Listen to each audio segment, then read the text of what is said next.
Every morning for 5 years now, I woke up to an empty bed. Lavinia always got up before me, and by the time I opened my eyes, there was the smell of freshly brewed coffee coming from the kitchen. Now I make my own coffee. I do it slowly, as if stretching out the ritual. 3 tablespoons of ground coffee, 200 milliliters of water, a pinch of salt, just the way Lavinia used to make it. Coffee never turned out like hers. My name is Oberon Hollis. I'm 78 years old and I live alone in a small one-story house in West Fargo, North Dakota. After 45 years as an accountant, I retired. A year later, Lavinia died. A sudden stroke. The doctor said she wasn't in agony. I still don't know if that was true or another lie for the greater good. Our only daughter, Beatrice, did not attend the funeral. She had an important business meeting in Chicago that she said there was no way she could cancel. She flew in 3 days after neighbors and a few friends and I had buried Lavinia. Beatrice said she was sorry, gave me a dry, formal hug, and asked if I was going to sell the house. "I think it's too big for one person," she said then, standing in the middle of the living room. "Besides, you're not young anymore. Maybe you should think about a nursing home." Lavinia always said our daughter was practical. I preferred another word, calculating. That day was the first time I said it out loud. "Your mother is not yet cold in the grave, and you are already calculating how much you can get for our house." Beatrice looked at me with an expression as if I had said something indecent. She didn't stay the night, saying she had booked a hotel room. We didn't see her for almost a year after that. Beatrice works as an insurance agent for some big firm. Her husband Thornton is a civil engineer who designs bridges. They moved to West Fargo 10 years ago when his company won a contract to build in our area. Before that, they lived in Boston, and Lavinia and I only saw our grandchildren on holidays. When they moved in, my wife and I rejoiced. Lavinia said, "Now we're going to be a real family." For the first few months we were. We helped them get settled in, babysat their grandchildren, twins Hazel and Reginald. They were 9 years old then. Now they are 19 and I haven't seen them in 3 years. They are attending college on the East Coast. Relations with Beatrice and Thornton began to deteriorate shortly before Lavinia's death. They stopped inviting us over less and less, stopped bringing the kids. When we called, there was always a reason: work, school, errands. Lavinia was worried, but she tried not to show it. "They are busy. They have their own lives," she said, though I could see her secretly wiping away tears as she looked at pictures of her grandchildren. After my wife died, I became something like an ATM machine for them. Beatrice only called or stopped by when she needed money, whether it was to pay for the twins' college tuition, to fix up the house, or for a new car for Thornton. I never said no. She was my own daughter. Besides, Lavinia and I have always been frugal. I have enough savings to last me the rest of my life, even if I live to be 100. But every time I wrote a check, I felt used. That day, 8 months ago, when they bought the house, I gave them $50,000 for a down payment. Beatrice said she'd make me a co-borrower. "It'll be easier to get the bank approved, and you can come visit us anytime you want because it'll be your house too." I agreed. The lawyer drew up the papers and I signed them, not really reading them. I remember Thornton looking across the table at me, wary, as if afraid I might change my mind. I didn't. Since then, I've never crossed the threshold of their new home. All my calls went to voicemail. Messages went unanswered. On those rare occasions when Beatrice did answer, the conversation was short and dry. "Sorry, Dad, I can't talk right now. I'll call you back later." She never called back. This morning started as usual. I brewed coffee, made peanut butter toast, and sat at the kitchen table with the newspaper. The house was quiet, with only the old wall clock, a wedding gift from Lavinia's parents, counting down the seconds. I was about to start the crossword puzzle when the phone rang. "Dad? It's Beatrice." I felt my heart clench. My daughter was calling me on her own without reminding me or asking me. That could only mean one thing. She needed something. "Good morning, Beatrice. It's good to hear from you. Thornton and I have decided to go to the coast next month, for 2 weeks. Thought you might like to join us." I almost dropped my cup. It's the first time I've been invited anywhere in 5 years. "To the coast?" I asked, not believing my ears. "Yes, in Maine. We have a cottage booked near Kennebunkport. 3 bedrooms, ocean view. Thornton says the fishing's great there. I was never much of a fisherman, and Beatrice knew it. Lavinia loved to fish. We often went to a local lake where she could sit for hours with a rod and I would read a book in the shade of a tree. After she died, I sold all the fishing gear." "Sounds wonderful," I said, wondering what the catch was. "But why all of a sudden?" "We just thought you could use a change of scenery," she said, a touch of irritation in her voice. "You hardly ever leave the house. You can't stay inside all the time." It was true. After Lavinia died, my world had shrunk to the size of my house and the nearest supermarket.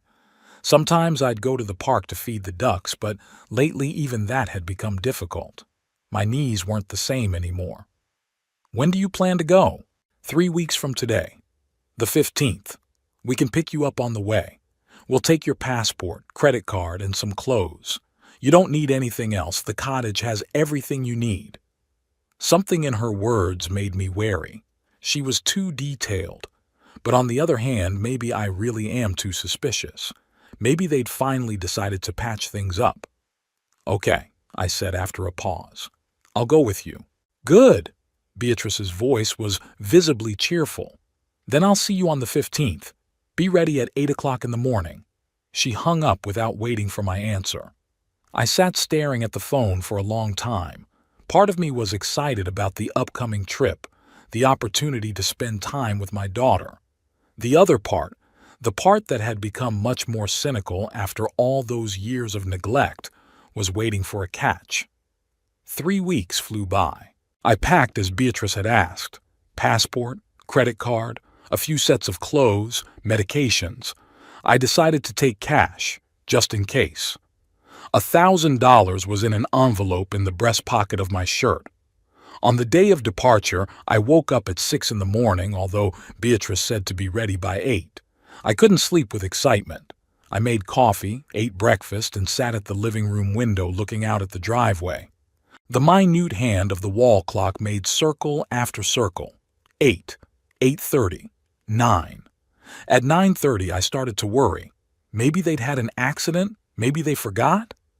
I was about to call when a shiny black SUV pulled into the driveway. Beatrice got out of the car, elegant in a light-colored pantsuit. Thornton stayed behind the wheel, keeping the engine running. "Sorry I'm late, Dad," she said, entering the house without knocking. "Traffic on the way out of town. Are you ready?" I nodded, pointing to the small suitcase by the door. "I've been waiting a long time." "Great," she gave me an assessing look. "Please tell me you're not going to ride in those pants." I looked at my old but clean and ironed gray pants. "What's wrong with them?" Beatrice rolled her eyes, a gesture she had adopted from her mother as a teenager. "They look like they're 100 years old. Don't you have anything decent?" "These are my best pants," I answered, feeling the familiar irritation rising inside. "If they make you uncomfortable, I can stay home." "Okay, whatever." She waved her hand. "We'll take what we've got. Thornton's waiting, so hurry up." She took my suitcase and headed for the door. I took one last look around the house, made sure all the appliances were off, and locked the door. When I got to the car, Thornton didn't even turn his head in my direction. He sat staring out the windshield, tapping his fingers on the steering wheel. "Good morning, Thornton," I said, climbing into the back seat. "Uh-huh," he mumbled back. "Everybody in? Can we go?" Beatrice nodded, getting into the front passenger seat. Thornton started the car without waiting for me to buckle up. "It's about an 18-hour drive," Beatrice said without turning around. "We'll stop for the night somewhere along the way. Did you bring your medicine?" "Of course," I answered. "I'm not a child." She didn't answer. I watched my house get smaller and smaller in the back window of the car, and a strange feeling came over me, like it was the last time I'd ever see it. I pushed that thought away. 2 weeks with my family ahead, a chance to bond, to grow closer. Maybe Beatrice and Thornton had finally decided to change their attitudes toward me. I made myself comfortable in the back seat and prepared for the long drive, hopeful but not without anxiety.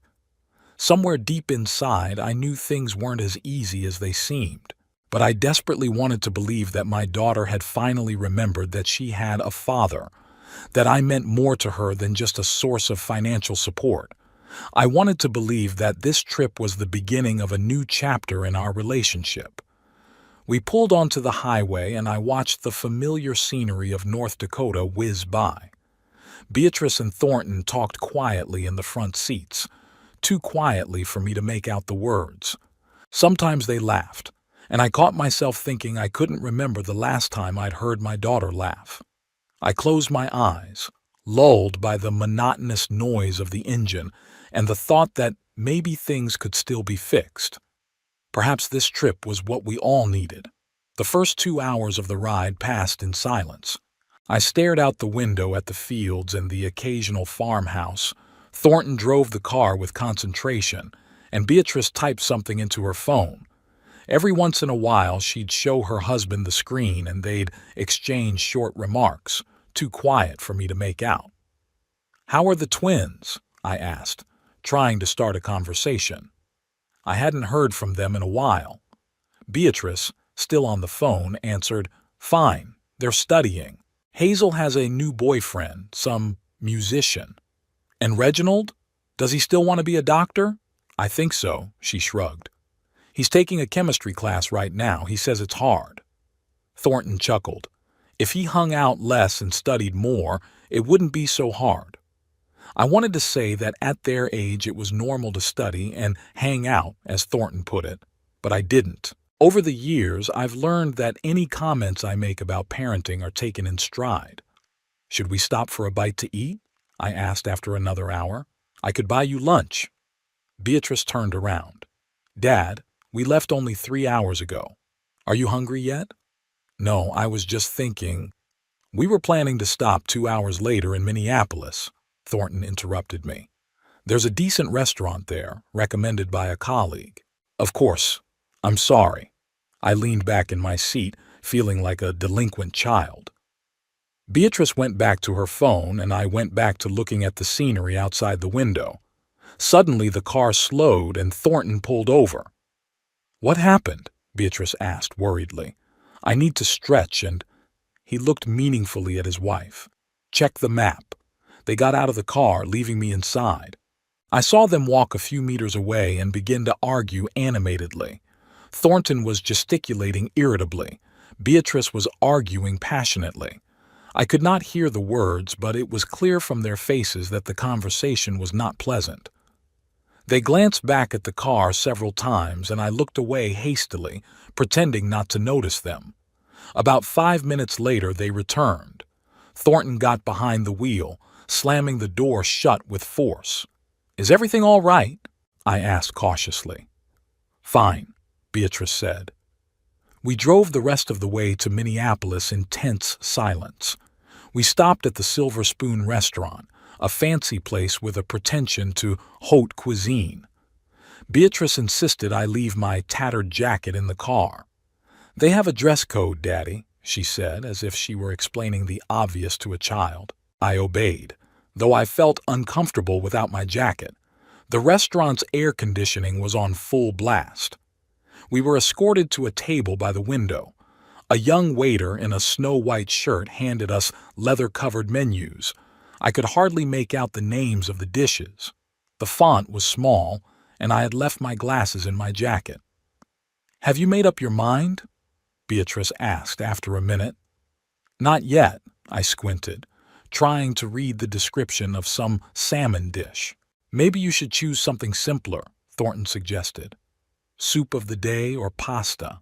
"I'd like fish," I said stubbornly. Beatrice rolled her eyes. "Dad, you know you have stomach problems. Remember the last time you got sick after eating seafood?" Last time? What is she talking about?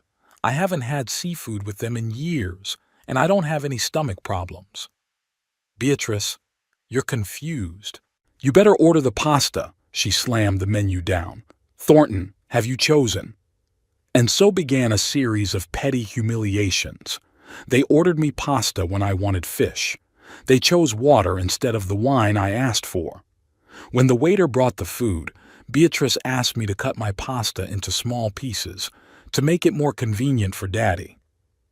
I'm perfectly capable of handling my own food, I said, feeling the color flood my face.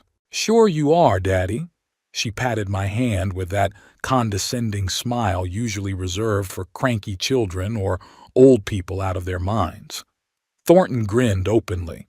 I wouldn't want a repeat of that incident at the Olive Garden. Remember, darling, when your father dropped spaghetti on his shirt and we had to buy him a new one? Oh yes, Beatrice laughed. It was so embarrassing. I looked at them in bewilderment. There was no incident at the Olive Garden. I hadn't been to the restaurant with them in years. They were making up these stories to make me look like a feeble old man. It never happened, I said firmly. Dad, come on. Beatrice continued to smile, but there was a twinkle of irritation in her eyes. You just forgot. It's normal at your age. I wanted to object, but I realized it was useless. Instead, I silently began to eat my pasta, chewing not so much the food as the resentment. After lunch, we continued on our way. This time, Beatrice took the wheel, and Thornton sat next to me in the back seat. He opened his laptop and immersed himself in his work, completely ignoring my presence. By late afternoon, we reached a small town in Wisconsin where we planned to spend the night. Beatrice had booked 2 rooms at a roadside motel, one for herself and Thornton, the other for me. Make yourself comfortable, Dad, she said, handing me the key. Thornton and I are going to have dinner at the bar across the street. I could join you, I suggested. You better get some rest, Thornton cut him off. It's a long day tomorrow. They left, leaving me alone in a featureless room with worn carpet and a bedspread that smelled of cheap detergent. I sat on the edge of the bed, feeling fatigue and frustration pile up on my shoulders. What am I doing here? Why did I agree to this trip? In the morning, they knocked on my door at 7 o'clock. Hurry up, Dad, Beatrice shouted. We have to leave in 30 minutes. I washed and dressed and went out to the car. Thornton was already behind the wheel, tapping his fingers impatiently on the steering wheel. Good morning, I said, climbing into the back seat. Uh-huh, he mumbled back. Everybody ready to go? Let's go. Beatrice handed me a paper bag. We got you breakfast, cinnamon bun and coffee. Thank you. I was touched by the gesture. Maybe it wasn't so bad. I took a sip of the coffee and grimaced. It was cold and tasteless. The bun was stale. The day passed in monotonous traffic on the highway. We only stopped for gas and the restroom. Every time I asked for a stop, Thornton sighed irritably, and Beatrice said we were already behind schedule. By the evening of the second day, we reached Kennebunkport. The cottage they had rented turned out to be a spacious 2-story house overlooking the ocean. 3 bedrooms, living room with fireplace, fully equipped kitchen. Everything looked expensive and elegant. Your room is upstairs, last door on the right, Beatrice said, handing me the key. Make yourself comfortable. Dinner is at 8. I walked up the stairs, dragging my suitcase with difficulty.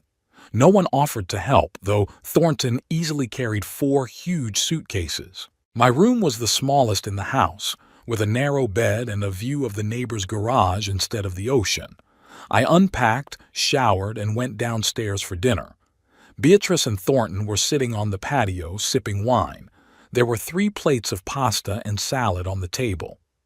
Ah, Papa, Beatrice raised her glass. How do you like the room? It's nice, I lied. Thank you. We thought you'd be more comfortable on the second floor, Thornton said. Quiet. I didn't bother reminding him that, at my age, climbing stairs several times a day wasn't the most pleasant thing to do. Instead, I sat down at the table in silence and began to eat. Thornton and I are going to the winery tomorrow, Beatrice announced. A tasting tour. You'll probably want to stay here and rest, won't you? It wasn't a question. Actually, I'd love to see the winery, I said. Beatrice and Thornton exchanged glances. It's a long tour, Dad, Beatrice said softly. A lot of walking, and the tasting. It doesn't go well with your medication. I can skip the tasting, I insisted, and I'm perfectly capable of walking. Listen, Oberon, Thornton put down his fork. The tickets have already been purchased. The group is limited. We can't add you at the last minute. I understand. I lowered my eyes to my plate, feeling a wave of anger and resentment rising inside. Don't feel bad, Dad. Beatrice patted my arm. We'll bring you a nice bottle of wine. I didn't say anything. Dinner ended in awkward silence. This is how the first 3 days of our family vacation went. Beatrice and Thornton would leave in the morning, then to the winery, then to yachting, then to golf, and return late in the evening. I stayed alone in the cottage, wandering the beach, reading old magazines found in the living room, and wondering why they had invited me at all. On the 4th day, they announced that we were going to a restaurant that evening. All of us. It's a very nice restaurant, Daddy, Beatrice said. You should wear something decent. I put on my only suit, the one I'd buried Lavinia in. It was baggy. I'd lost a lot of weight in 5 years, but it was the best I had. When I came down to the living room, Beatrice grimaced. Daddy, that suit, it looks like a funeral. It does, I replied dryly. It's my funeral suit. Thornton chuckled. At least it's black. You can't tell how old it is in the dark. The restaurant turned out to be a swanky place overlooking the ocean. The maitre d' escorted us to a table by the window. I could feel the stares of the other diners' elegant couples in expensive clothes, and felt even more acutely how ridiculous I looked in my baggy suit. Beatrice had ordered an aperitif for everyone, a fancy gin cocktail. Daddy, you'll like it, she said. It's not strong. I wanted to argue that I didn't drink gin, but I didn't. When the menu arrived, I found that the prices were only on Thornton's menu. Order me a steak, please, I asked my son-in-law. Medium rare. Steak? Beatrice shook her head. Dad, you know you can't have red meat. The doctor said, What doctor? I was beginning to lose my patience. I hadn't been to a doctor in 6 months, and no one had told me not to eat red meat. Don't make a scene, Beatrice whispered, smiling at the waiter who was just coming to take my order. He wants steamed fish fillets, no salt, she said, and vegetables. I sat clenching my fists under the table. What's going on? Why are they doing this? When the food arrived, Thornton pulled out his phone. I need to take a picture for the twins. They asked me to show them how we vacation. He raised the phone, pointing the camera at Beatrice and me. Smile, Daddy, my daughter commanded. I tried to smile, but I felt like I was making a grimace. How about another one? Thornton suggested. You look like... He paused, but I knew what he meant. Like an old man who'd been dragged to this dinner by force. Excuse me, I said, getting up. I have to go to the restroom. In the bathroom, I stood in front of the mirror for a long time, staring at my reflection. When did I get so old? When did my daughter start treating me like a burden? What had I done wrong? Returning to the table, I found Beatrice and Thornton chatting animatedly with a couple at a neighboring table, an elegant woman about Beatrice's age and a man in an expensive suit. Ah, Papa, Beatrice turned to me. This is Elizabeth and Richard. They are also vacationing here. Nice to meet you, I nodded. Oberon came with us from West Fargo, Beatrice explained. We decided he shouldn't be alone at his age. Oh, how kind of you, Elizabeth said. My father is old too, but he refuses to travel. He says you can't replant old trees. You're lucky your father is so easygoing, Richard said to Beatrice. My father-in-law is a tyrant. He can't get me out of his house. He's never satisfied. Oh, our father has a temper too. Beatrice looked at me meaningfully. Right, Dad? I silently picked at the tasteless fish with my fork. "You know," Beatrice continued, "sometimes I feel more like a mother than a daughter. I have to make sure that he takes his medicine, that he eats right. Yesterday I caught him trying to pour himself a whiskey with his blood pressure." I froze. That was an outright lie. I haven't had whiskey in years, preferring a glass of wine with dinner, and there's nothing wrong with my blood pressure. "Beatrice," I began, but she continued, ignoring me. "And last week he almost started a fire in the kitchen, forgot to turn off the stove." "That's not true," I raised my voice. "I haven't been in your house in months." Beatrice smiled indulgently. "You see, my memory's not what it used to be. You were at dinner last Friday night, Dad." "No, I wasn't." I felt my hands shaking. "You know that very well." "Dad, don't start," she said with a steely tone in her voice. "I'm sorry," she said to Elizabeth and Richard. "He can be difficult sometimes." "Oh, we understand." Elizabeth nodded sympathetically. "Old age is no fun." I stared at them all, feeling a wave of anger rising inside me. They were talking about me like I wasn't here, or as if I were no longer a person, but an inanimate object, a burden to be taken care of. "Excuse me." I stood up abruptly from the table. "I need some air." I walked out of the restaurant without looking back. The ocean breeze hit my face, bringing with it the smell of salt and seaweed. I inhaled deeply, trying to calm myself down. What's going on? Why is Beatrice lying about my condition? Why are they making me look like an infirm old man out of his mind? And then it hit me. They want something. Something they can only get if I look incapacitated. Money? A house? Guardianship? I stood on the boardwalk, looking out at the dark water, and suddenly felt very alone and vulnerable. What if they really are trying to declare me incapacitated? What if this trip is just part of their plan? "Dad?" Beatrice's voice brought me out of my reverie. She was standing next to me, wrapped in a shawl. "Are you all right?" "Why are you lying about my health?" I asked her bluntly. "I'm not lying." She put her hand on my shoulder. "It's just that you forget a lot of things. That's normal at your age." "I wasn't at your house for dinner last week," I said firmly, "and I didn't try to pour myself a whiskey, and nothing happened to the stove." Beatrice sighed. "Daddy, let's not make a scene. Elizabeth and Richard have invited us to dinner at their house tomorrow. It'll be embarrassing if you keep acting like this." "I'm not going out with you," I said. "In fact, I think I'd better go home." "Don't be silly."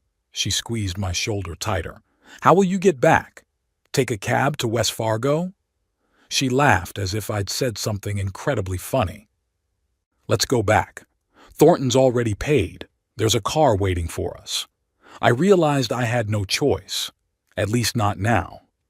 I obediently followed my daughter to the exit of the promenade, where Thornton and his cab were waiting for us.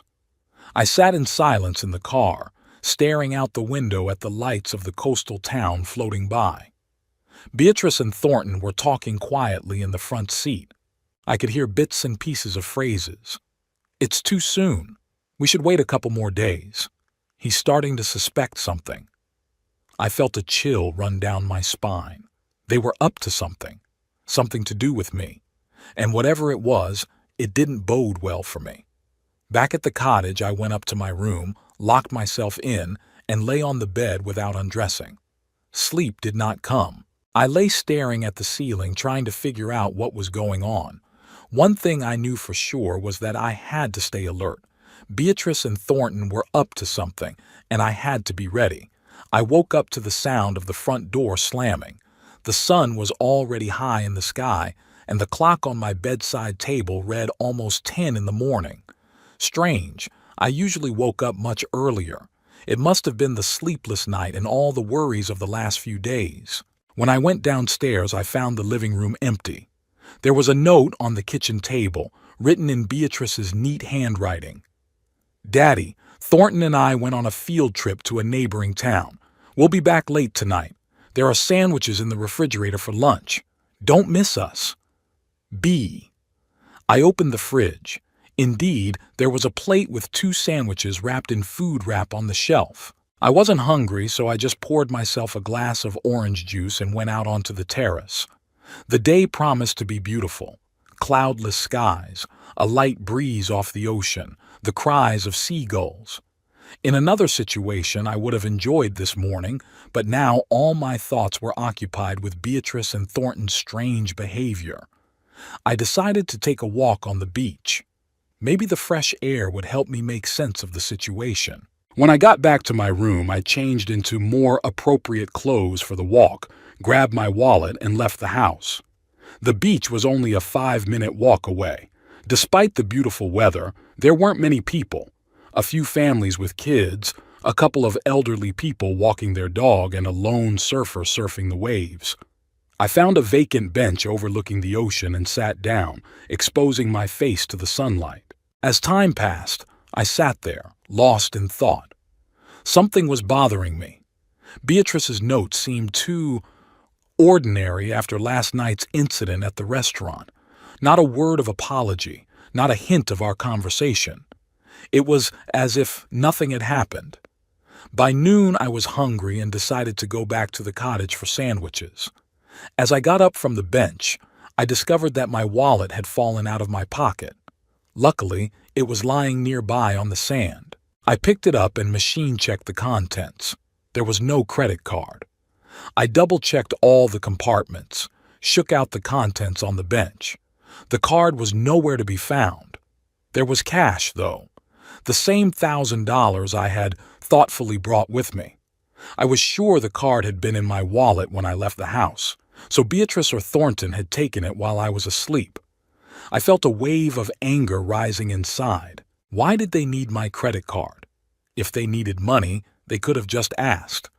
I'd never said no to Beatrice. Back at the cottage, the first thing I did was check my suitcase. All of my belongings were in place, but something in their arrangement said that someone had been rummaging through my things. The passport I had kept in the inside pocket of my suitcase was now under a stack of shirts. I sat down on the bed, trying to gather my thoughts. What was going on? Why would Beatrice and Thornton want my credit card and passport? And then it hit me. They were going to leave me. Everything fell into place. The strange looks, the whispers, the sudden hospitality after years of neglect. They'd brought me here, to an unfamiliar city thousands of kilometers from home, to leave me without funds or papers. I rushed to the window and looked out the driveway, hoping to see their car. Maybe they hadn't left yet. But the driveway was empty. I sank down onto the couch, feeling panic overwhelm me. What am I going to do? I'm in an unfamiliar city with no transportation and limited cash. Beatrice and Thornton have my credit card and passport. My first thought was to go to the police. But what would I say? That my daughter and son-in-law stole my credit card? That they abandoned me in a resort town? It sounded so ridiculous that I doubted anyone would believe me. Besides, knowing Beatrice, she must have prepared some story about my incapacity and memory problems. I decided to act on my own. First, I had to find out where I was and how to get to the nearest airport or bus station. In the hallway, I found a tourist brochure with a map of Kennebunkport.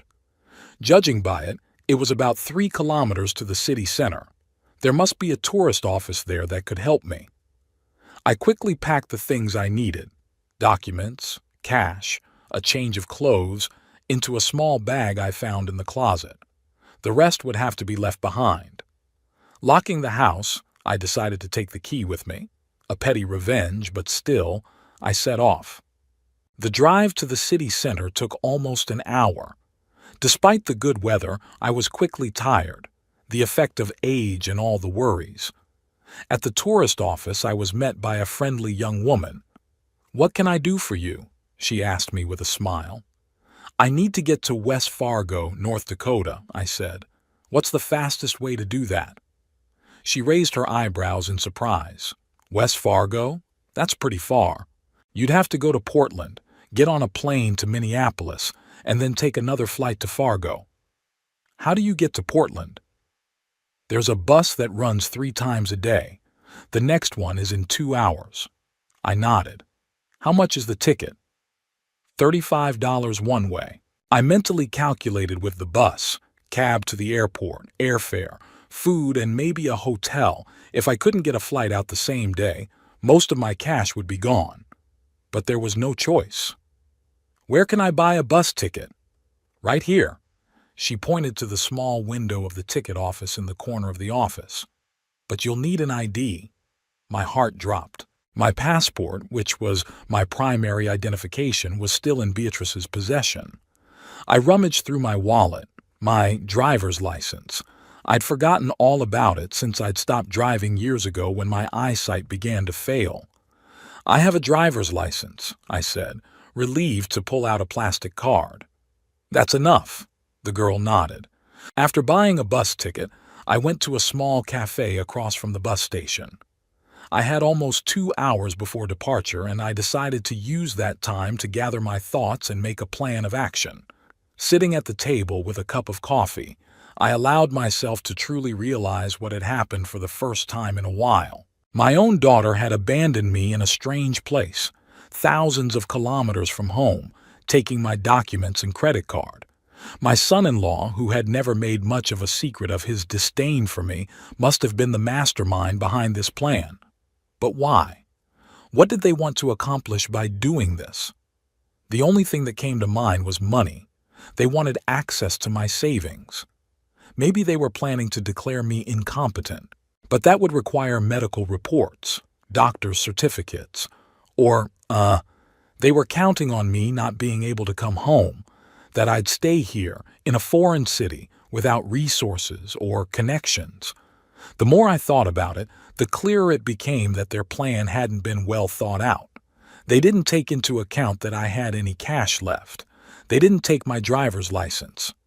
They hadn't considered that I could seek help from the local authorities or the bank to block the card. This told me that the decision to abandon me had been made spontaneously, perhaps after last night's incident at the restaurant. I began to understand their logic. They had brought me here, hoping for something. What? But my behavior last night had thrown their plans into disarray. So they decided to get rid of me. The bus to Portland was half empty. I sat by the window, watching the coastal landscape change to rolling hills. The ride took about an hour, and the whole time I couldn't stop thinking about Beatrice. Where had I gone wrong in her upbringing? When had my little girl, whom Lavinia and I loved so much, turned into a calculating and heartless woman? In Portland, I went straight to the airport. There I was in for an unpleasant surprise. The next flight to Minneapolis was not until the next day, and it cost a lot more than I had expected. Almost $800. I had a little over $900 left after buying the bus ticket and lunch.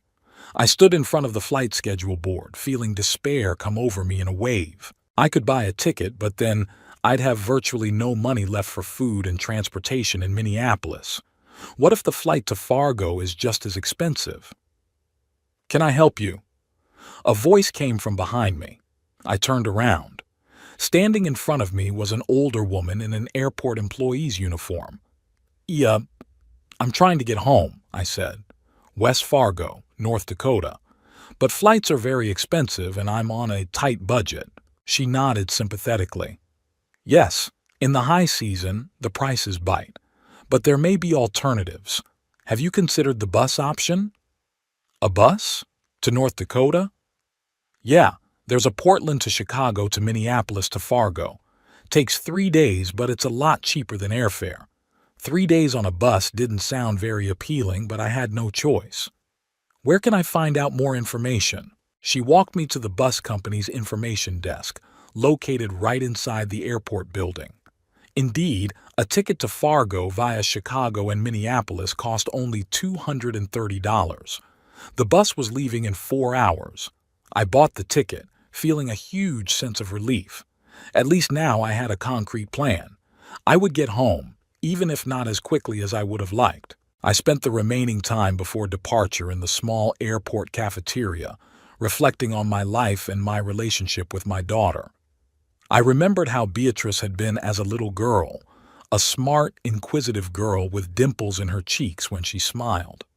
How she would bring drawings for Daddy from school, how she would ask me to read to her before bedtime, how she would trustingly put her little hand in mine when we crossed the road. When did things change? In adolescence? In college? Or later, when she met Thornton? I remembered how she'd brought him to meet us. Lavinia immediately disliked her future son-in-law, though she tried not to show it. "There's something about him. Insincere," she told me later. I brushed it off then, thinking it was just maternal jealousy. No one would be good enough for her girl. Now I realized Lavinia was right. There really was something fake about Thornton. He always seemed too kind, too attentive, when it was to his advantage. At other times, he barely concealed his irritation and disdain. After the wedding, Beatrice became more and more like her husband. Her calls became shorter and less frequent. Her invitations to visit became more and more formal. When they had twins, Lavinia and I hoped it would bring us closer together, but the opposite happened. Beatrice and Thornton built a wall between us and the grandchildren, and then the requests for money started. Small amounts at first, for repairs, for vacations, for the children's school. Then bigger ones.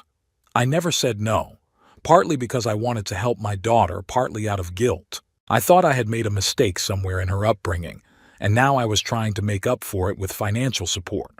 The largest was a $50,000 contribution to their new home. Beatrice had come to me with this request shortly after Lavinia's death. "We want to move to a better neighborhood with good schools for the kids," she explained, "but we don't have enough for a down payment." I agreed without hesitation.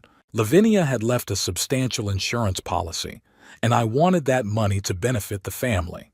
Plus, Beatrice had promised that I'd be put on the paperwork as a co-borrower, just in case, so you'd always have a place to come.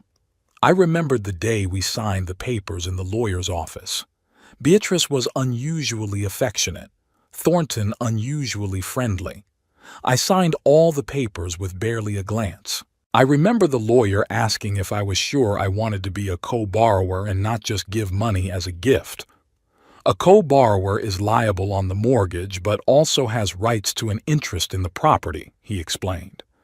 I nodded, not really getting into it. What did it matter if the house would still belong to my daughter and grandchildren after I died? Now, sitting in an airport cafeteria thousands of miles from home, I wondered for the first time, what exactly did I sign then? What was my legal status with regard to their home? I vaguely remember the phrase joint ownership in the documents. Did that mean I officially owned part of the house? This question kept me awake all 3 days as I jolted on a bus across half the country. I barely slept, getting off at stops just to stretch my legs and buy food, and I kept thinking about those papers, about the house, about Beatrice and Thornton. By the time the bus finally arrived in Fargo, I was exhausted physically, but my mind was working clearer than ever. I had a plan matured. It was about 15 kilometers from the bus station to my home in West Fargo. I spent the last of my money on a cab. The house greeted me with silence and the smell of dust. I'd been gone for almost a week. The first thing I did was check the house phone. The answering machine had 17 messages from Beatrice. In the first few, she'd asked if I was okay and why I hadn't been in touch. In the last few, her voice sounded worried, even scared. "Daddy, please call me as soon as you get this message. Thornton and I are very worried." I didn't bother to call back. Instead, I showered, changed into clean clothes, and headed to the bank. I needed to block a credit card and find out if there had been any transactions on it in the last few days. At the bank, I was met by Eleanor, the manager, who had handled my accounts for years. "Mr. Hollis," she exclaimed, "we were just trying to get in touch with you. Your daughter came by yesterday saying you lost your credit card while you were on vacation." "I didn't lose it," I replied calmly. "Beatrice took it without my knowledge and left me alone in Maine with no means of support." Eleanor looked shocked. But she said that you instructed her to block the card. That's a lie. I want to know if there have been any transactions on my card in the last week, and if so, which ones? She ran a quick check on my account. Yes, there have been several transactions. 3 days ago, a cash withdrawal from an ATM in Portland, $5,000. And yesterday, an attempted transfer of $20,000 to Beatrice Hollis's account, but it was declined because it exceeded the daily limit. I felt everything go cold inside. They hadn't just abandoned me, they were trying to empty my accounts. I want to block the card and issue a new one, I said, and renegotiate all access to my accounts. Beatrice shouldn't have any access. Of course, Mr. Hollis, Eleanor nodded. We'll do everything immediately. When I had finished with the bank, I went to Martin Caulfield, the lawyer who had helped me with the paperwork after Lavinia's death. His office was in the center of West Fargo, in an old brick building overlooking the city park. Oberon. Martin rose from his desk to shake my hand. What are you doing here? You look tired. Long story. I sank into the chair across from his desk. Martin, do you remember 8 months ago when you drew up the deeds to Beatrice and Thornton's house, where I was a co-borrower? Of course I remember. He nodded. A big house in the Maplewood neighborhood. I want to know what my legal status is with regard to that house. Do I own it? What are my rights? Martin looked at me carefully. Is something wrong? Yes, I told him briefly about the trip to Maine and how Beatrice and Thornton had abandoned me there. I want to know what I can do. Martin shook his head. A terrible story. Give me a minute, I'll find the documents. He opened a file cabinet drawer, went through several folders, and pulled out one. Here. He flipped through a few pages. According to this deed, you are part owner of the house along with Beatrice and Thornton. The three of you are equal owners. Equal shares. I was surprised. I thought I was just a co-borrower on the mortgage. No, Martin shook his head.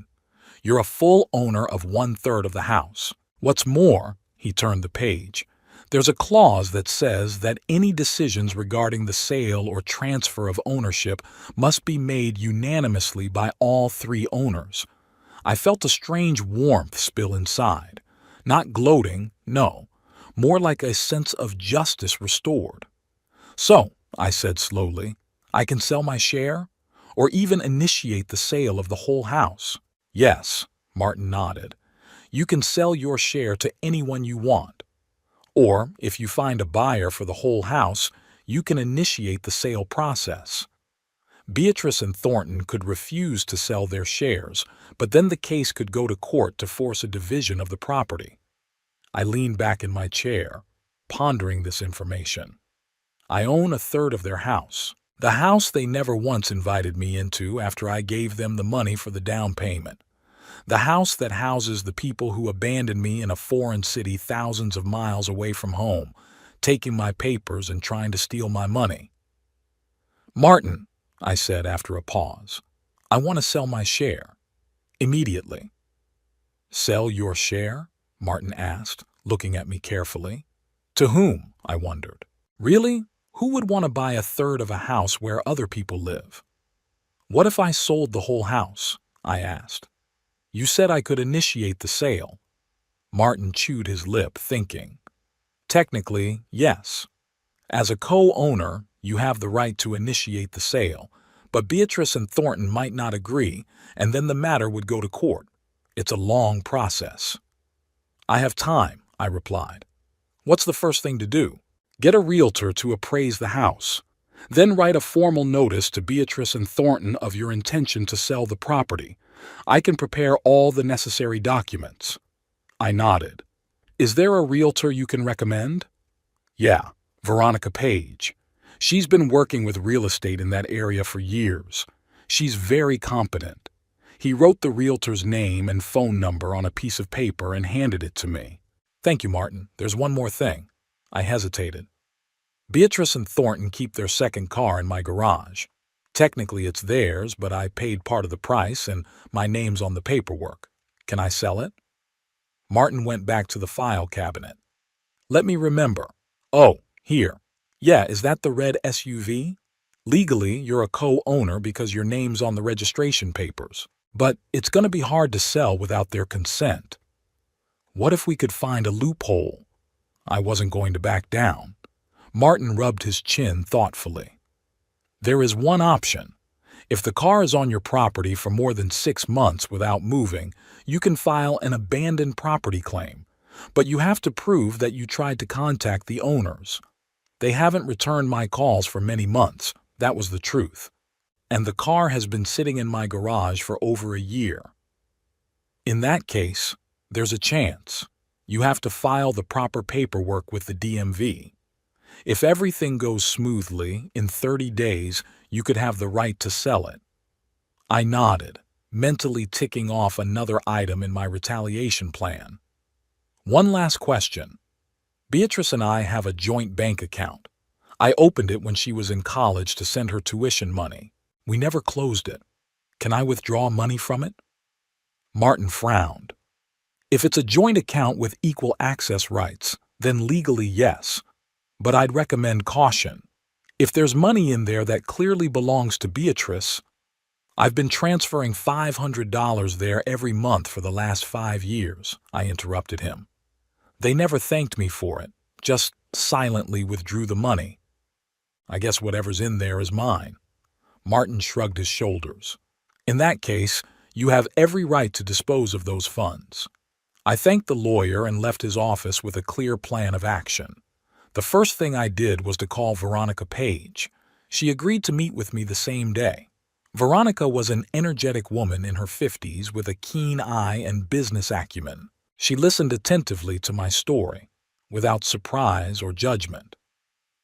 There have been other cases in my practice, she said when I had finished. Well, let's take a look at the house. Do you have the keys? I shook my head. No, but I have the title deeds. That's enough to get us started. We can check the exterior and then I'll contact your daughter and son-in-law to arrange an interior inspection. They're not back from their trip yet, are they? Not that I know of.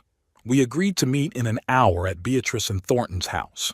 I went home, got all the necessary paperwork, and headed for the Maplewood neighborhood. The house looked impressive, a 2-story house with a manicured lawn and a stone walkway leading to the front door. Veronica was already waiting for me, taking notes in her clipboard. Great location, she said when she saw me. The neighborhood is very sought after by families with children. The schools nearby are some of the best in the city. We walked the perimeter of the house. Veronica looked at the facade, the backyard with a pergola and barbecue, and the 2-car garage. I'd estimate it at about $700,000, she said, having finished the inspection. But you'd have to look inside to get a more accurate estimate. $700,000. I did the math. My share is about $230,000. That's not a bad sum. What's next? I asked. I will prepare the documents to initiate the sale. You'll have to sign them. Then we'll formally notify the other owners. They'll have 30 days to respond. If they agree to the sale, great. If they don't, we'll have to go to court. I'm open to either option, I said firmly. When I got home, I decided to tackle the next item in my plan, Thornton's car. A red late-model Ford Explorer SUV stood in my garage, covered in a thin layer of dust. Thornton had bought it 2 years ago, but for some reason he preferred to keep it at my place. Maybe he didn't want the neighbors to see that they had 2 expensive cars. It might raise questions about their income. I found the registration papers for the car. Indeed, my name was listed second to Thornton's.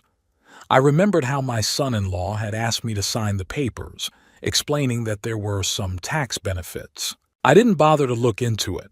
I just signed as I always did when Beatrice or Thornton asked for something. The next day, I went to the DMV with an abandoned property claim. The process was surprisingly simple. I filled out the forms, provided proof that the car had been on my property for more than 6 months, and confirmed that I had attempted to contact the owners multiple times. I was told that a decision would be made within 30 days. Having done with that, I went to the bank. A joint account with Beatrice had been set up back in the days when she was in college. At the time, it seemed like a convenient way to send her money for tuition and living expenses. After graduation, I offered to close the account, but Beatrice insisted on keeping it just in case. This just in case came every month when I transferred money there, and Beatrice withdrew it, without a word, without gratitude. I had long since stopped wondering what she was spending it on. Eleanor met me again at the bank. "Mr. Hollis, that's twice in one day," she smiled. "What else can I do for you?" "I want to check the balance and transactions on the joint account with Beatrice," I said. Eleanor nodded and turned to the computer. "The current balance is $27,400, she said. "The last transaction was your transfer of $500 a week ago, $27,000. I was surprised. Usually, Beatrice withdrew the money almost immediately after my transfer. Apparently, she hadn't done so in recent months. Perhaps she'd forgotten about the account, or had another source of income. "I want to close this account and transfer the money to my personal account," I said. Eleanor hesitated for a moment. "Are you sure, Mr. Hollis?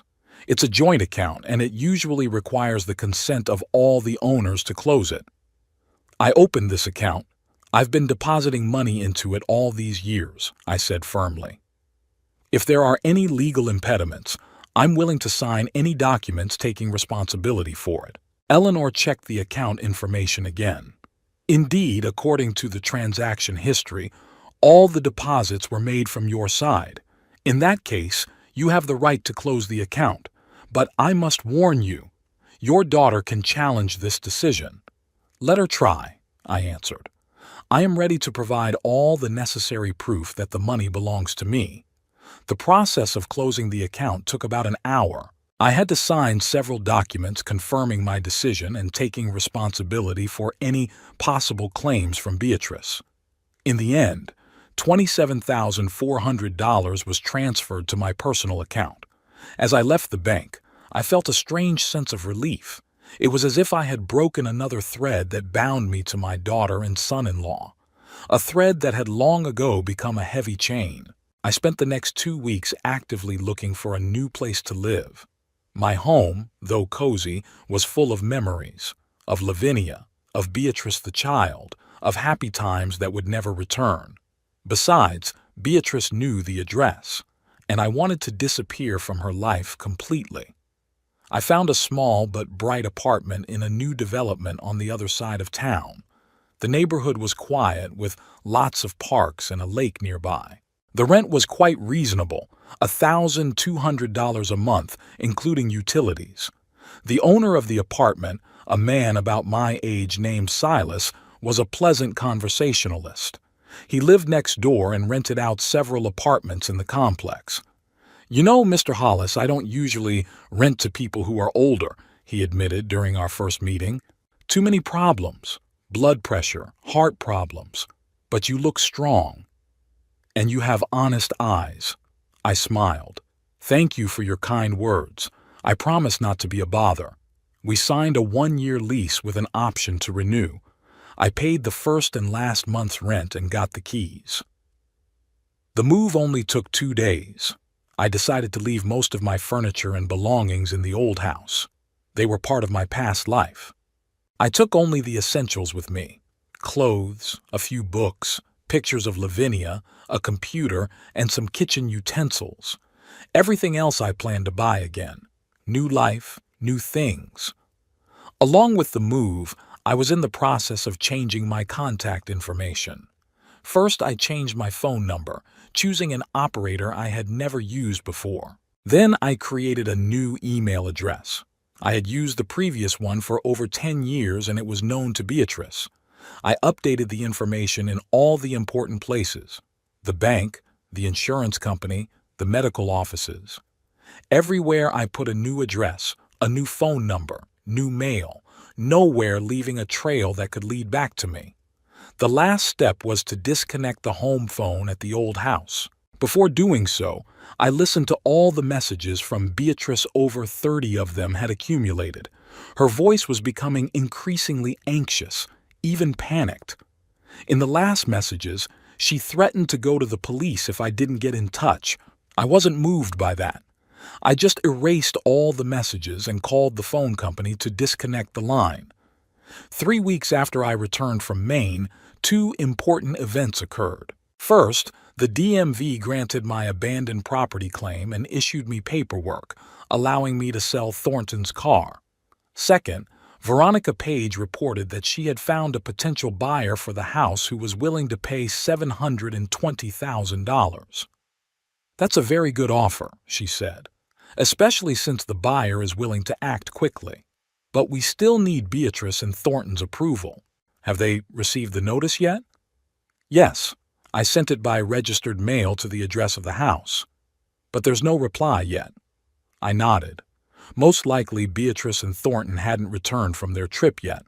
Or they had, but they were too busy looking for me to pay attention to official letters. The next day I went to the car dealership to sell Thornton's SUV. I chose a dealership in a neighboring town to minimize the chances of anyone recognizing the car. The used car repurchase manager, a young man named Brandon, took a close look at the SUV. "Excellent condition," he said. "Low mileage, only 20,000 miles. I can offer you 42,000. I knew Thornton had paid about 60,000 for the car 2 years ago, but 42,000 was a reasonable price for a used car." "It's a deal," I said. It took about 2 hours to finalize the deal. I provided all the necessary paperwork, including the DMV's decision to declare the car an abandoned property. Brandon wrote me a check for $42,000, which I immediately took to the bank. Back in my new apartment, I felt a strange satisfaction.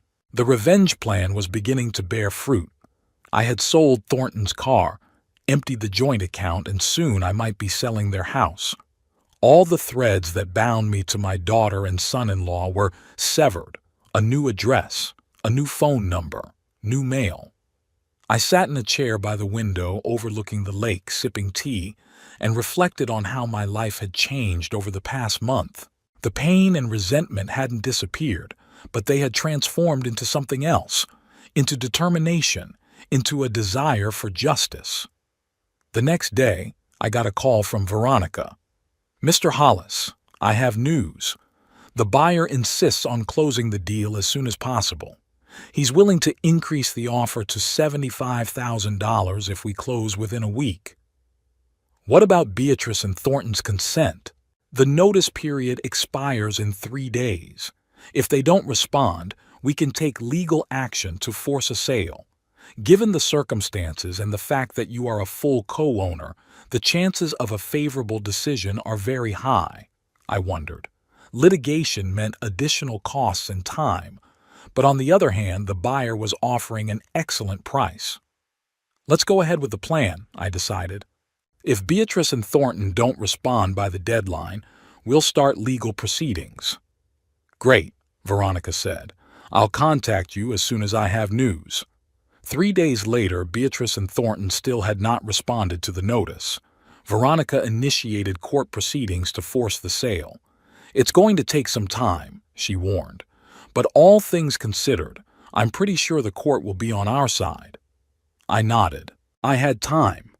But Beatrice and Thornton, when they finally returned and found their house for sale, would have much less time. Life in the new apartment was slowly getting better. I bought the furniture I needed, made the space my own. I got to know my neighbors, mostly elderly couples or single people my age. We sometimes met in the common courtyard, discussed the weather, shared news. None of them knew my story. To them, I was just Oberon, a widower who had recently moved from another neighborhood. It gave a sense of freedom that I hadn't experienced in a long time. A week after the legal process was initiated, I got a call from Veronica. "Mr. Hollis, I have some unexpected news. Beatrice and Thornton have come forward. They contacted me through their attorney. I'm tense." "What are they saying?" They claim you're incapacitated and have no right to your share of the house. Their lawyer provided some medical documents supposedly confirming the early stages of dementia. I felt my anger boiling up inside of me. That's a lie. I haven't had any medical tests for dementia. That's what I thought, Veronica said. Don't worry, we can easily disprove these claims. You will have to undergo an independent medical examination to prove your competence. I'm willing to undergo any tests, I said firmly. Good. I'll contact several specialists and arrange for the examination. In the meantime, the sale is on hold until the question of your legal capacity is resolved. After my conversation with Veronica, I sat looking out the window at the lake for a long time. So that was their plan. They wanted to declare me incompetent so they could gain control of my finances. Going to Maine was part of that plan. Perhaps they wanted to create a situation where I would look confused, unable to take care of myself. But their plan failed. Not only had I returned home on my own, but I had taken over the initiative. Now they were trying to get even by providing fake medical documents. Well, I'll win that battle too. And then I would take what was rightfully mine. My share of the house they never thought was mine, even though I had invested not only money in it, but hopes for a family happiness that never came. It's been almost 2 months since I returned from Maine. An independent medical examination had fully confirmed my capacity. 3 different specialists, a neurologist, a psychiatrist, and a gerontologist, agreed that I was of sound mind and memory. Their opinions were submitted to the court, and Beatrice and Thornton's attempt to have me declared incompetent failed. Court proceedings to force the sale of the house were resumed. The buyer, fortunately, did not back out of the deal, although he reduced the offer to $700,000 because of the delay. I agreed to that price. After all, it wasn't so much about money as principle. That morning I sat in a cafe near the courthouse, waiting for a call from Veronica. Today was supposed to be the final hearing in the forced sale case. I didn't go to court. I didn't want to meet Beatrice and Thornton. Veronica represented my interests. The phone rang at 11 sharp. Mr. Hollis? Veronica's voice sounded excited. The court has ruled in our favor. The forced sale has been approved. The house will be sold for $700,000 and your share will be $233,333.33. I felt the tension I'd been carrying around all these weeks begin to let go. Thank you, Veronica. You did a great job. Beatrice and Thornton are furious, she continued. They screamed in the courtroom, threatened to appeal, but the judge was adamant. They have 30 days to vacate the house. And if they refuse, then the eviction proceedings will be initiated. But I don't think it will come to that. Their lawyer seems to be a reasonable man. He should explain to them that further resistance will only make things worse. I nodded, though Veronica couldn't see it through the phone. When will the deal be closed? As soon as they vacate the house. The buyer is willing to act quickly. I think within a month to a month and a half, it will be finalized. That's great. Thanks again for everything. I hung up the phone and took a sip of my already cold coffee. Strangely, I felt neither triumph nor gloating, just a quiet satisfaction that justice had been served. I paid and left the cafe. It was a clear, sunny day. I decided to walk to my apartment, enjoying the good weather and a sense of accomplishment. But fate had it differently. I had only gone a block when I heard a sharp squeal of brakes. A black SUV stopped right in front of me, blocking the road. The door swung open and Beatrice jumped out of the car. Behind her, a little slower, came Thornton. My daughter looked as if she had aged 10 years. Her eyes were red, her hair a mess, her clothes wrinkled. Thornton seemed more collected, but there was so much hatred in his gaze that I took an involuntary step back. "You!" Beatrice literally spat the word out. "How could you?" I looked back. We were standing in the middle of a busy street, attracting the attention of passers-by. "I think we should find a better place to talk," I said calmly. "Talk?" Beatrice was almost shouting.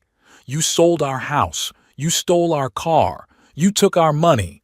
What kind of conversation can we have?" Thornton put his hand on her shoulder, trying to calm her down. "B, not here. People are watching." That cooled her fervor a little. She took a deep breath, trying to pull herself together. "Okay." Her voice was still shaking with rage. "Where do you want to go? To your new home? The one you didn't even tell us about?" I shook my head. "There's a cafe around the corner. It's quiet enough." Beatrice nodded, and we headed toward the cafe. Thornton followed behind, as if afraid I might run away. We found a table in the far corner, away from the other customers. The waitress brought menus, but neither of us was interested in eating. I ordered only tea. Beatrice and Thornton declined everything. As soon as the waitress stepped away, Beatrice exploded again. "How could you do this to us? We're your family. We took care of you." I looked at my daughter calmly. "Cared? You call that caring? You abandoned me in a strange city thousands of miles from home, took my papers and my credit card, tried to steal my money." "We didn't abandon you," Beatrice exclaimed. "We went back to the cottage and you weren't there. We looked all over town for you. We called every hospital, every police station." "After you withdrew $5,000 from my card and tried to transfer 20 more to your account," I said. Beatrice blushed. "It was for your own safety. We saw you getting confused, forgetting things. We wanted to make sure you didn't spend all the money on something stupid." I shook my head. "Don't lie, Beatrice. You've always been a bad liar. You tried to declare me incompetent so you could gain control of my finances. Going to Maine was part of that plan." Thornton, who had been silent up to that point, finally spoke up. "Even so, does that justify what you did? You sold our house, damn it. Where are we going to live now?" "It was my house too," I replied calmly. "I paid the down payment. I was listed on the deed as an equal owner, but you never invited me in once after you bought it." "Because you were always busy," Beatrice blurted out. "Always making excuses." "That's not true, and you know it. I called you every week. I offered to come over for dinner, for the weekend. You always said no." Beatrice looked away. At that moment my tea arrived. I took a sip, giving my daughter and son-in-law time to process my words. "What now?" Beatrice finally asked. "Are you satisfied? Ruined our lives?" "I didn't ruin your life," I replied. "You'll get $466,666.66 from the sale of the house, your 2/3. That's enough for a down payment on a new house." "It's not about the money." Beatrice was starting to get agitated again. "This is about you betraying us, your family." I looked her straight in the eye. "No, Beatrice, it was you who betrayed me. Years ago, when you started treating me like an ATM machine instead of a father, when you stopped inviting me to visit, when you decided you could just take my money and get rid of me." Thornton snorted. "Oh, come on, Oberon. You've always been complicated. Always dissatisfied with everything, always knowing better. Bee's just tired of being lectured by you." "I never lectured her," I countered. "I just wanted to be a part of her life, to see her grandchildren grow up, to be there for her in the big moments." "You've always been around money," Thornton said caustically. "And only with money." I didn't say anything. What was the use of explaining? They only saw what they wanted to see. "Daddy," Beatrice's tone changed suddenly, her voice soft, almost pleading. "Let's forget all this. Let's start over. You don't want to be alone, do you? Without your family?" I smiled sadly. "I'm already alone, Beatrice. I've been alone for years, ever since your mother died and you decided you didn't need your old father anymore." "That's not true," she was almost crying. "I've always taken care of you." "No," I shook my head. "You took care of my money, and you do now. You're not worried about me being alone. You're afraid you won't be able to get a dime from me anymore." Beatrice jumped up, her face contorted with anger. You monster! A cold, heartless monster! No wonder Mama was always complaining about you, that you never understood her, never supported her." I froze. "Lavinia? Complained about me? What are you talking about? She called me almost every day. Beatrice looked at me with triumphant gloating. Told me how indifferent you were, how you ignored her, how sorry she was that she had married you. I felt something inside me break. Lavinia? My Lavinia, with whom we lived 42 happy years. It can't be. You're lying, I said quietly. Why do you think I stopped coming? Beatrice continued. I couldn't see the way you were treating her, as if she were just a furniture in the house. I closed my eyes, trying to collect my thoughts. This couldn't be true. Lavinia always said she was happy with me. We never had a serious fight, always found a compromise. She loved me, I knew it. And then I realized. Beatrice was desperate to hurt me, to hit me where it hurt the most, my love for Lavinia. She knew that I carried that love through my life, that the memories of my wife were the most precious thing I had left. I opened my eyes and looked at my daughter calmly. That's enough, Beatrice. We both know it's a lie. Your mother loved me as I loved her. Our marriage was not perfect. No marriage is perfect. But we were happy together. You think so, she snorted, because you never listened to her, never saw her suffer. I shook my head. I won't discuss it. I won't let you tarnish your mother's memory just to hurt me. Thornton, who had been watching the scene with a kind of grim satisfaction, finally intervened. All right, enough drama. Let's get back to business. You sold our house. What do you want in return?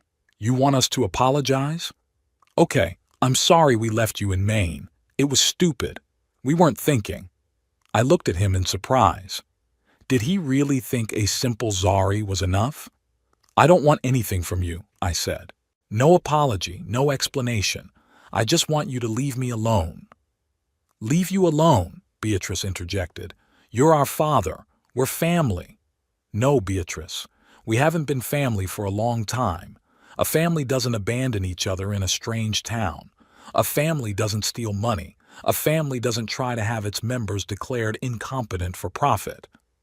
It wasn't for profit, she exclaimed. We wanted to protect you. From what? I asked. From being able to control your own money? From the freedom to decide how to live your life? Beatrice couldn't find an answer. Thornton put his hand on her shoulder. Come on, Bea. It's no use. He won't listen. I finished my tea and put the cup on the table. Goodbye, Beatrice Thornton. I hope you find a good home, and I hope we never see each other again. You can't cut us out of your life so easily. Beatrice was indignant. We are your family. Hazel and Reginald are your grandchildren. Grandchildren. I haven't seen in 3 years, I pointed out, who don't even call on Christmas or birthdays. No, Beatrice. I've been out of your life for a long time. It's just that now I've made it official. I stood up, left the money for my tea, and headed for the exit. Beatrice jumped up, blocking my path. You're going to regret this, she hissed. When you die alone with no family around, you'll regret it. I stepped around her and said calmly, No, Beatrice. I'd be sorry if I kept clinging to the illusion of a family that didn't really exist. Goodbye. I left the cafe without looking back. I walked down the street, breathing in the fresh air, feeling lighter with each step. It was as if I had dropped a heavy weight that I had been carrying for many years. When I got back to the apartment, I sat in a chair by the window looking at the lake. The sun was setting, coloring the water with golden tones. It was peaceful on my soul, like I hadn't been in a long time. Sure, Beatrice's words about Lavinia had hurt me, but I knew it was a lie. My wife loved me as I loved her. We had our difficult moments, as in any long marriage, but we always overcame them together. Beatrice was just trying to hit a sore spot, and I wouldn't let her do it. A month later, the house was officially sold. My share, $233,333.33, went into my account.